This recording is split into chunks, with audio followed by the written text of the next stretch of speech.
What's up, my WAP movie realist? Matt back for another real review, and today I'm here to talk to you about none other than Teenage Mutant Ninja Turtles. That's right, Teenage Mutant Ninja Turtles Mutant Mayhem.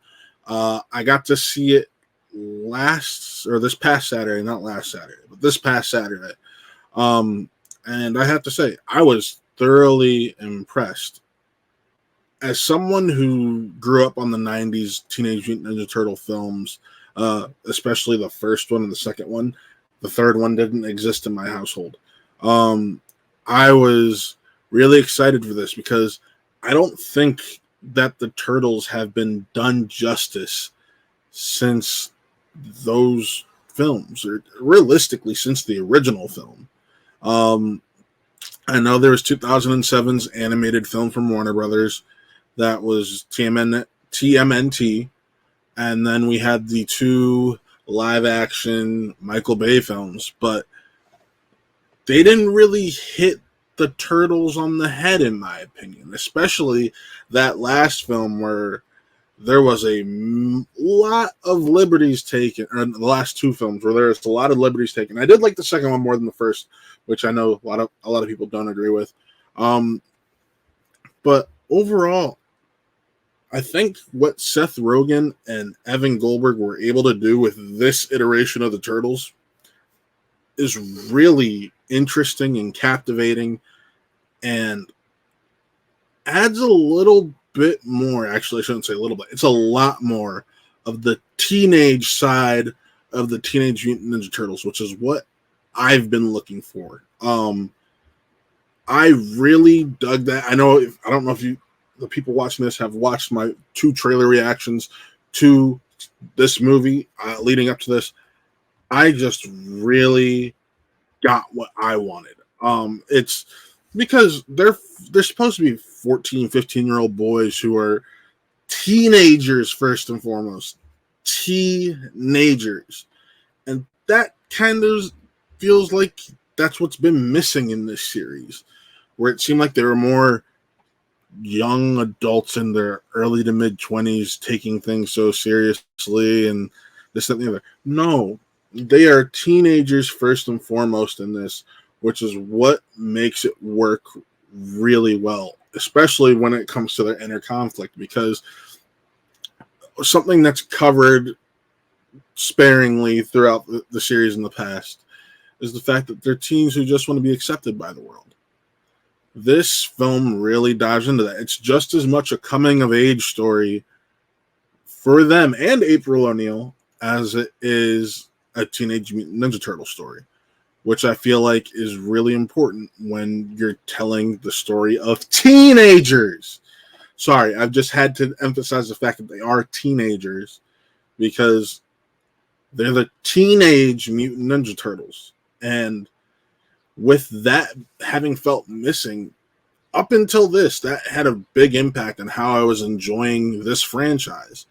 Now, something about this film, a 2D show and a sequel have already been announced by Paramount. The 2D show going to Paramount Plus that will be covering the time between this film and the sequel. Normally, I hate when studios give you that kind of update, because you're sitting there and you're like, why are you giving this to me? Because what if this fails and no one likes it? I don't think it's going to fail. I think a lot of people are going to love this, but I wouldn't be shocked if some people found reasons to not care for it. I do want to dive into a lot of the animation, because the easiest film to compare this to is Spider-Verse. And while it's not a direct clone of Spider-Verse animation, it decides to take the original Eastman and Laird art and kind of bring that into a 3D world, but with a modern twist. And that's what I really dug, because even when you get that first introduction of the Turtles, it's a recreation of that iconic image of the four of them standing on top of a building. That was cool. There's a ton of Easter eggs, and going back to them being teenagers, what do teenagers reference a ton of in life? Pop culture.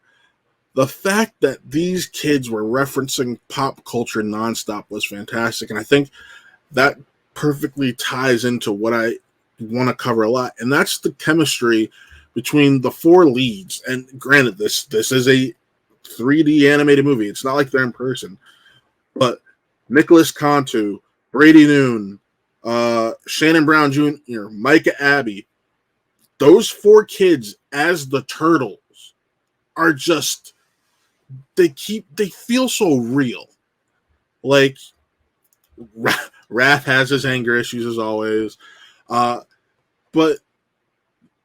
they're able to capture what teens are, because guess what? They're right in that age bracket right now, which makes them the perfect group to voice these kids. And I think that's going to be interesting, because we're also probably, with the sequel show, along with this movie and the future movies, get to see and feel these turtles grow. Jackie Chan as Splinter is hilarious.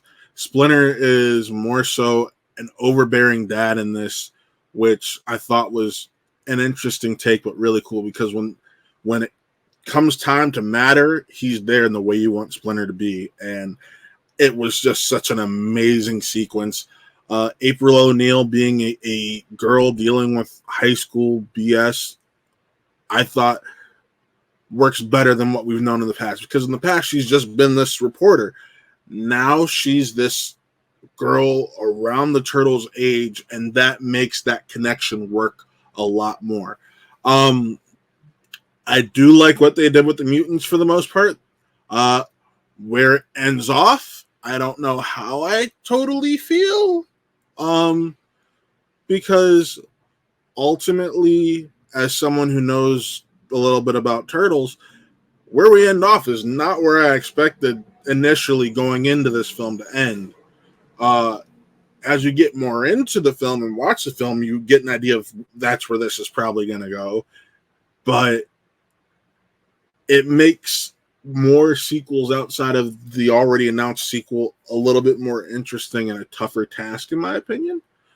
So there's that. But if I'm going to rate this film overall, between the amazing imagery, the hilarious writing by Seth Rogen and Evan Goldberg and that whole creative team, and just making me feel like a kid who cares about turtles again, that was a big thing. I had the Michael Bay films that made me feel like I was losing my love or care of the turtles, and that kind of sucked for me, because I actually do enjoy the turtles for the most part, especially those original two films. But if I'm going to give this a rating, it's a 4 out of 5 reels for me. It's not the best animated film of the year, but I do think it may have a fight at being the best Turtles film. Which, if that does, that conversation is probably bound to happen. I know a lot of people feel like that 1990 film can't be touched, but this is a damn good film, and I think you guys should check it out. But with that being said, that's my review for TMNT.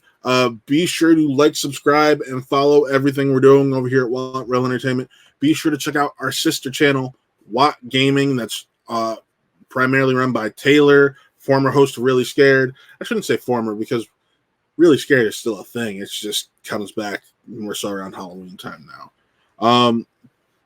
But be sure to check that out. That's where our Twitch streams go to live after their lives. So that's where the Twitch VODs go.